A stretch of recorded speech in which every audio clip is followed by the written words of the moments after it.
Hello dear students, welcome to physics classes. Now in today's class we are going to discuss the 15th chapter of NCERT syllabus, that is waves. Dear students, we already heard the different kinds of waves. For example, light waves, water waves, sound waves, these all are the different kinds of waves. Now we'll discuss what is the definition of wave or how waves can be produced. By definition, disturbance produced by the particle in a medium is called as wave. This is the definition of wave. For example, if I take one particle in medium and if this particle start to vibrate in its mean position means if this one is the particle, this is the rest position of the particle. Suppose that if this particle start to vibrate to and fro like this, then it will produce some disturbance in this medium. Because of this disturbance produced by the particle, it will produce a wave like this. So that we can tell disturbance produced by the particle in a medium is called as a wave. For example, here I took one string. One end of the string is attached to the wall, and suppose that if I give bump on the another end of this string, then string will start to produce wave like this. Why it is produced wave like this? Because if I give bump on this string, then each particle will experience a energy. Each particle of this string will experience energy. Because of that, particles will start to vibrate. For example, if I give bump on this end, then suppose that a particle is here, then this particle will get energy and it will start to vibrate in its mean position. Because of that, the wave will produce like this. Every particle on that string will experience energy, or it will get some energy and start to vibrate. Because of that vibrate, there is a disturbance. Because of that disturbance, the waves will produce like this. So we will observe the wave formation in the case of a string like this. So by definition we can tell that disturbance produced by the particle in a medium is called as a wave. And another thing you should remember that wave that cannot transfer the particle, they can only transfer energy from one point to another. See here, in this example, here I am giving a bump. Because of that, each particle on that string will start to vibrate in its mean position. Particles only vibrates in its mean position, or particles will vibrate only about its mean position, but these particles will not move forward. Only the energy will transfer because of vibration or disturbance of that particle in a medium. And here only the energy will transfer from one point to another point. So that we can tell in the case of wave, the particle will not transfer from one point to another point. Only the energy will transfer from one point to another point. That one you should remember. So wave that cannot transfer the particles, they can only transfer energy from one point to another. So therefore we can tell wave is also a form of energy. Because of a transfer of energy from one point to another point, we can tell wave is also a form of energy. Now we will discuss the types of waves. There are mainly two types of waves. They are, first one is the mechanical waves and another one is the non-mechanical waves. These are the mainly two types of waves. Now we'll see what is the definition of mechanical waves. Waves which requires a material medium for its propagation is called as mechanical waves. What is the meaning of that? See, suppose that if I consider one medium, and that medium consisting of so many particles. Because of vibration of that particles in that medium, we can see the propagation of waves, and that medium is considered as a particle medium, and because of vibration of that particle, waves are produced in that medium. That means here waves requires a material medium or particle medium for its propagation. Then that type of waves are called as mechanical waves. We'll see what are the examples for mechanical waves. First one is the water waves. Water waves also the example for mechanical waves. For example, if you take a water on a bucket and if you drop one stone on that bucket, then the particles of the water on the surface will start to vibrate. Because of that, it will produce wave. That means here water is a particle medium or material medium, and in that medium we observe the waves, so that that type of waves are called as mechanical waves. So water waves are the example for mechanical waves. Another example is waves produced by the vibrating strings. Here already said one example. This is the string example. That is also an example for mechanical waves. That is the waves produced by the vibrating strings. And another example is sound waves. Sound waves also example for mechanical wave. To produce sound also there is a requirement of a material medium. Now I discuss another type of the wave, that is non-mechanical waves.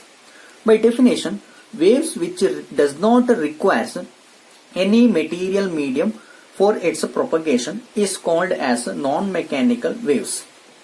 That means if waves does not require any material medium, that means if you take any medium and there is no any particle in this medium, in that medium also waves can propagate, then that type of waves are called as non-mechanical waves. Vacuum is an example for such a medium. We know that in a vacuum medium there is no any particles, or it is a matterless medium. Now we'll see what are the examples for non-mechanical waves. Electromagnetic waves like light waves, UV rays, X-rays, radio waves, gamma rays, etc. These all are examples for non-mechanical waves. These all does not require any material medium for its propagation. These are the main two types of waves. Now we'll see types of mechanical waves. Depending on the direction of vibration of particles in the medium through which they are propagating, the mechanical waves can be classified into two types. That means here waves are produced by the vibration of the particles about its mean position. But this direction of vibration is not same in all the types of waves. And depending on the direction of vibration of the particles, the mechanical waves can be classified into again two types. They are transverse waves and another one is the longitudinal waves. First we will see what is the definition of transverse waves. The waves in which the particles of the medium vibrates about its mean position perpendicular to the direction of propagation of waves are called as transverse waves. See here, these are the particles of the medium, and these particles are vibrating in this direction. Because of that vibration of particles or the disturbance of the particles in the medium, the waves are propagating in this direction. This is the direction of wave propagation, and this is the direction of vibration of particles. And if you observe here, the vibration of particle direction is like this and wave propagation direction is like this. They are perpendicular to each other. Then that type of waves are called as transverse waves. Now see what are the examples for transverse waves. First one is the ripples on the surface of the water is an example for transverse wave. That means if you drop a stone on the water, then the water will produce ripples on its surface. and that is the one of the example for transverse waves. And another example is electromagnetic waves. That means light waves, X-rays, UV rays. These all are examples for transverse waves. And another one is waves produced by the stretched string. If I stretch a string, then you'll observe a waves. That is also a example for transverse waves. One note you should remember in the case of a transverse wave is, in a transverse wave, highly raised position is called as crest and most depressed position is called as trough. See here, this is a transverse wave. In this transverse wave, this is the highly raised position. See here, particles are vibrating like this, and this is the peak position of the wave, and that one is called as a crest. Similarly, highly depressed region, that means this is the highly depressed region, and that highly depressed region is called as a trough of the transverse wave. Now you will see another type of wave, that is longitudinal waves. By definition, the waves in which the particles of the medium vibrates about its mean position along the direction of propagation of waves are called as longitudinal waves. See here, in the case of longitudinal waves, the particles are vibrating like this. This is the direction of particle vibration, and waves are propagating in this direction. That means particles are vibrating same in the direction of wave propagation. So here we can tell that in this case, the particle vibration and wave propagation is parallel to each other. See here, this is the particle vibration and this is the wave propagation. Both are parallel to each other. Then that type of waves are called as longitudinal waves. Now we'll see what are the examples for longitudinal wave. Sound wave is an example for longitudinal wave.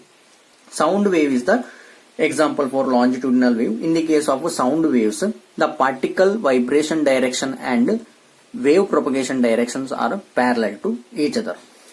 And in a longitudinal wave, higher density portion of the particle is called as compression, and lower density portion of a particle is called as rarefaction. In the case of longitudinal waves, we observe there are two regions. That is, one region is called as a compression region and another region is called as a rarefaction. See here, this region is called as a compression region. In this region, the density of the particle is more, and this region is called as rarefaction.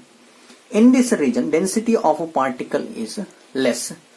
Like these waves we observe in the longitudinal case. Now I'll discuss the traveling wave or progressive wave. A wave which travels continuously in a medium in the same direction without the change in its amplitude is called as traveling wave or progressive wave. See here, in this case, the wave is propagating like this, and its direction is not changing and it is moving continuously. In this type of waves, the amplitude of the wave is constant, or amplitude of the wave will not change.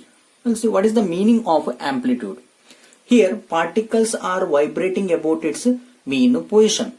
Every particles are vibrating about its mean position like this. But one particle reaches to maximum height, and that is the maximum height of the wave or maximum displacement of the wave. That maximum displacement of the wave is called as amplitude of the wave. That is nothing but the particle reached by the maximum height. That is only we call it as amplitude of that wave. Now we'll see the displacement of a progressive wave along x direction can be written as y of xt. See here, this is the expression for displacement of a progressive wave, y of xt. Here x is the distance of the wave and t is the time. Here distance is varying with respect to time, so that displacement is the function of distance and time. Here displacement of that progressive wave can be written as y of xt is equal to a sine kx minus omega t plus phi. This is the expression for displacement of a progressive wave if the wave is moving along positive x direction. Similarly, displacement of a progressive wave along negative x direction can be written as, suppose that if this wave is moving along negative x direction like this, in this direction, then displacement can be written as y of xt a sine kx plus omega t plus phi. This is the expression for displacement of a progressive wave if it is moving along a negative x direction. Suppose that if it is moving positive x direction, then it is writing like this.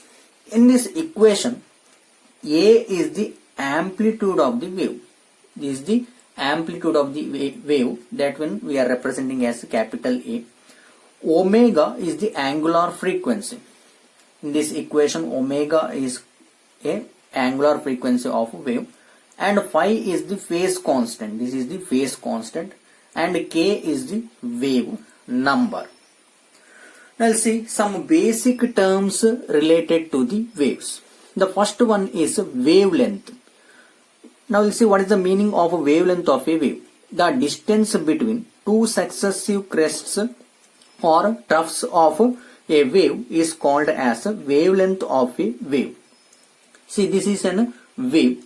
This is the crests of wave. These are the crests of wave, and these are the troughs of wave.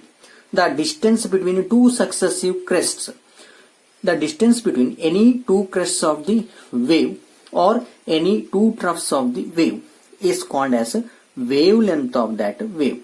This distance or this distance, that is the wavelength of the wave. And the SI unit of wavelength of a wave is meter. The next term is wave number. It is represented as k, and wavelength is represented as lambda. Here now we'll see what is a wave number. The number of cycles of wave per unit distance is called as wave number. What is the meaning of cycles of a wave? See here, wave will start from here. This is the mean position of the wave or initial position of the wave. From here the wave will start. The wave will start from here and it reaches to here. This is the half cycle of the wave. That means when it reaches to here, that will cover 180 degree. Again it continues like this and it will reaches to here. When it reaches to here, then it completes one cycle. That means its angle is 360 degree. This is one complete wave. Like that, how many waves we can observe in a unit distance? Like this, how many waves we will observe in a unit distance? Unit distance means 1 meter. In 1 meter distance, how many waves we can observe? That one only we call it as a wave number. And there is a relation between wave number and wavelength. There is a relation between the wave number and wavelength, and that is k is equal to 2 pi by lambda, where k is the wave number, lambda is the wave length. 2 pi means this is the one complete cycle we are representing as 2 pi. 2 pi means it is 360 degree. So k is equal to 2 pi by lambda. This gives the relation between wave number and wave length. Since the unit of wavelength is a meter, the unit of wave number is meter inverse. Because here wave number and wavelength is inversely proportional to each other. We already know that SI unit of wavelength is a meter. Because of this inversely proportional, the unit of wave number is meter inverse, because they are inversely proportional to each other. Next one is amplitude. The maximum displacement of a particle from its mean position. I already explained here the maximum displacement of the particle from its mean position. That means here every particles are vibrating about its mean position. these particles will reach maximum height, or this is the maximum displacement of the particle from its mean position, and that maximum displacement of a particle from its mean position is called as amplitude of a wave. And SI unit of amplitude of a wave is meter, because it is a displacement, so that its SI unit is meter. The next term is phase. State of vibration of a particle at any instant of time is called as a phase of a wave. See here, the particles are vibrating about its mean position, and during its vibration it will reach some position. For example, if a particle is initially here, after vibrating it reaches to here. Similarly, initially particle is here, after vibrating it reaches to here. Now this is the position of the particle while vibrating about its mean position, and that position only we call it as phase of a wave. Suppose that if a wave reaches to suppose that if a particle reaches to here, then that is the 90 degree of the wave. That means when a wave reaches to here, wave covers 90 degree here. That means phase of the wave we call it as 90 degree. Similarly, when the particle is here, then wave reaches to here, then the phase we call it as a 180 degree. When wave reaches to here, it is 180 degree. Suppose that particle position is here, then it is a 270 degree. When wave reaches to here, the position is here, then it is a 360 degree. So that the state of vibration of a particle at any instant of time, at a particular time, the any position of the particle only we call it as a phase. Suppose that at 5 seconds, initially the time I am taking here is 0 second. After 5 seconds, this particle is vibrating here, then it is the phase is 90 degree. After 10 seconds, if I observe the wave is here, that means the particle is vibrating here, then it is 180 degree. Like that we are measuring the phase in angles. Next term is angular frequency, and it is represented as omega. By definition, the number of cycles covered by a wave per unit time is called as angular frequency. I already explained what is the meaning of cycles. When wave covers 360 degree, for example, here initially angle is 0 degree. When it reaches to here, it is 360 degree. This is the one complete cycle of the wave. Such a how many cycles will wave cover in 1 second? That is only we call it as angular frequency. Okay, and it is represented as omega is equal to 2 pi by t. This is the expression for angular frequency. Here t is the time period of a wave. Time period of a wave means it is the time taken by a wave to complete one cycle. But we know that in general we already studied that the frequency is 1 by time period. There is a relation between frequency and time period, that is nu is equal to 1 by t. Suppose that if I substitute 1 by t as nu here, then I can write this expression as angular frequency omega is equal to 2 pi into nu, because here 1 by t as frequency, so that omega is equal to 2 pi nu. This is the expression for angular frequency. And the SI unit of angular frequency is radian per second. Next we are going to derive the expression for speed of a traveling wave. We already know the definition of a traveling wave or a progressive wave. A wave which traveling continuously without change in its amplitude in a same direction is called as a traveling wave or progressive wave. See here I considered a traveling wave. So its amplitude is same. In this traveling wave, see here, this is the amplitude of a wave. From here to here, that means this is the initial portion of the wave at 0 degree, and this is the 360 degree. This is the one cycle of wave. In this one cycle, the amplitude of the wave is this one.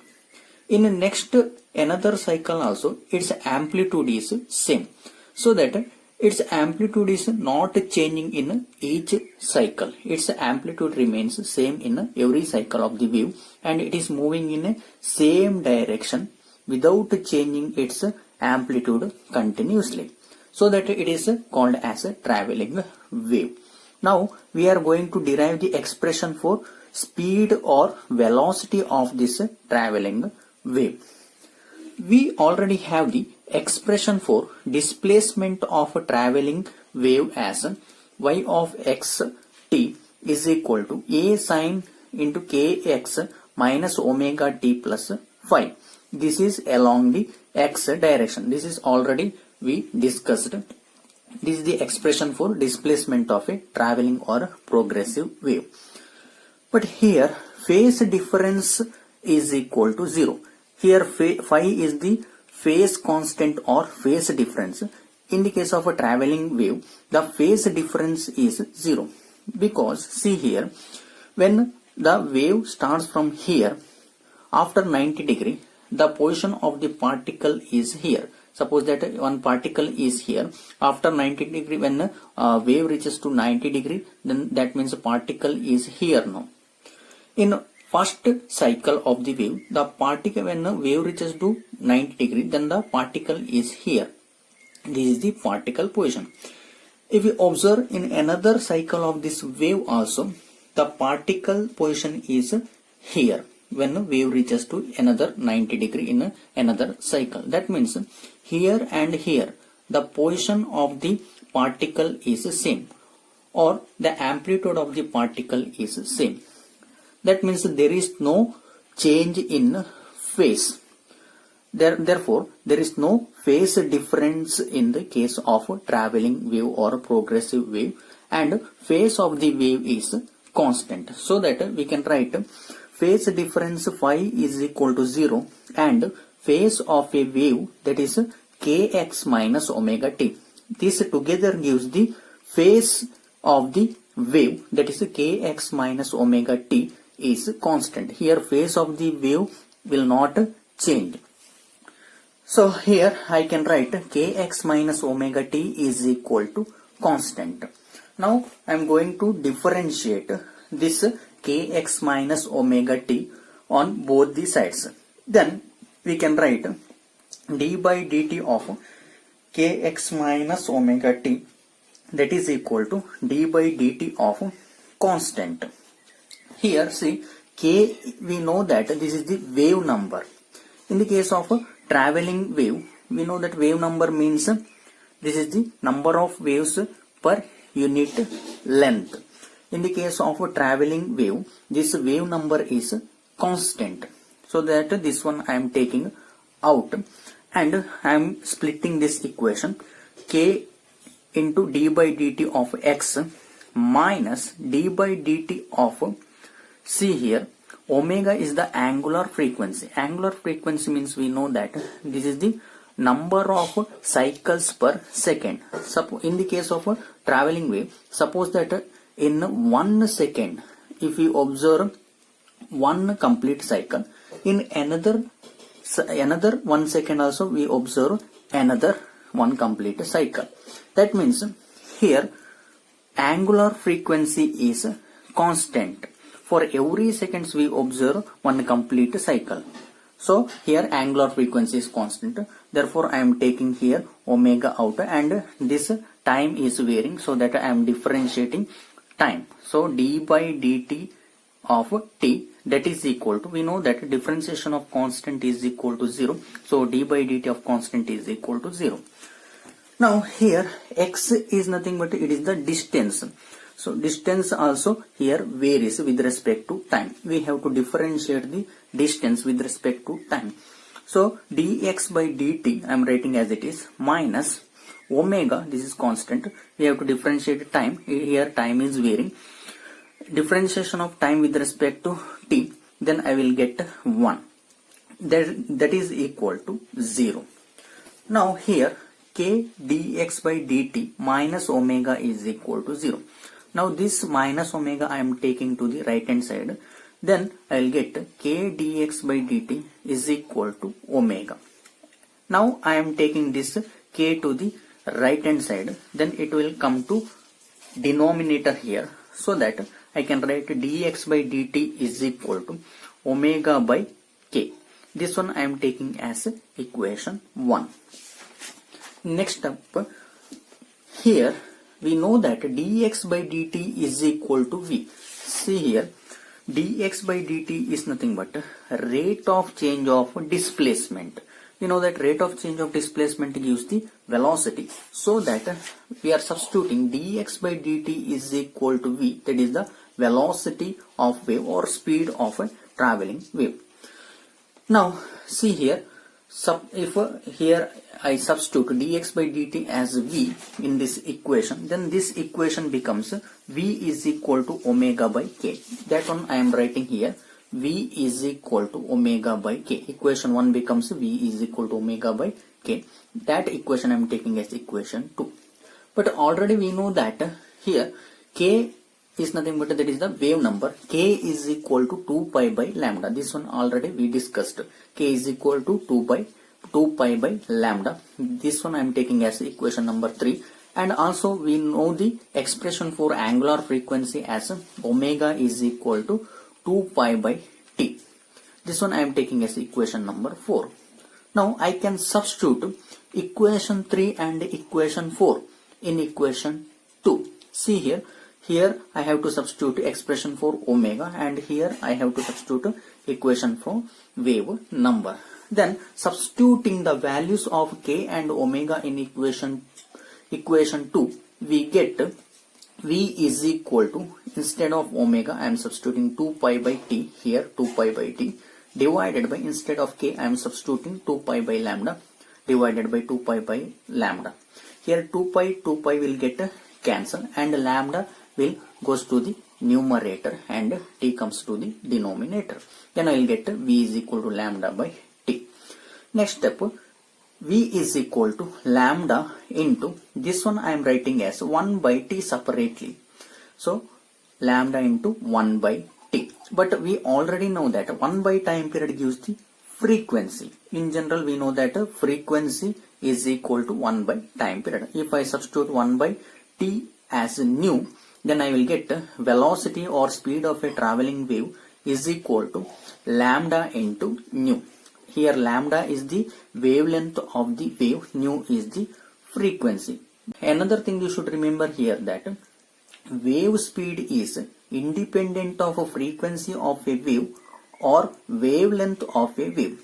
This wave speed is not depending on wavelength of a wave or frequency of a wave, but wave speed is determined by the properties of the medium. That means here the wave speed depends in which medium the wave is propagating.